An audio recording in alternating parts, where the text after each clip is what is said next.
So guys, এখানে গুহায় যাতে অনেকে ভয় পায়। তো আসুন একটু একটু করে গুহার ভিতরে যেয়ে দেখি।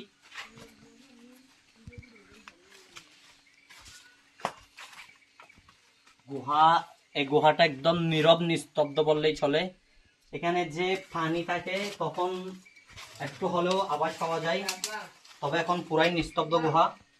এখানে সাপ থাকতে পারে কিংবা অন্যান্য বিষাক্ত এবং জীব থাকতে পারে, তাই আমরা আর ভিতরে যাচ্ছি না।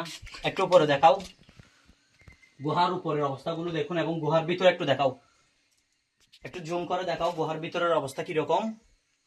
এটা মানে দুই পাহাড়ের মাঝে একটা সরু জায়গা। এই জায়গায় আমরা ট্রাভেল করতে এসেছি। এখানে এখানে কোনো কাজ করেছিল তারা। এই একটু দূরে যাও, একটু দূরে যাও, দেখেন এখানে কতগুলো লোহা আছে। এই লোহা দিয়ে হয়তো তারা কোনো কাজ করেছিল পূর্বে, কোনো কাজ করেছিল। তবে এখন এখানে পানি নাই, যার কারণে তারা সামনের দিক থেকে একটা একটা কুয়া থেকে পানি তুলতেছে। তো আমরা চলে যাই, কারণ এখানে হয়তো ভয়ঙ্কর এবং বিষাক্ত পোকামাকড় থাকতে পারে। তাই সবাই যারা রূপালী ঝর্ণায় আসবেন এবং উপরে চলে আসবেন, তারা সাবধানে থাকবেন এবং এই গুহার ভিতরে কখনোই ঢুকবেন না।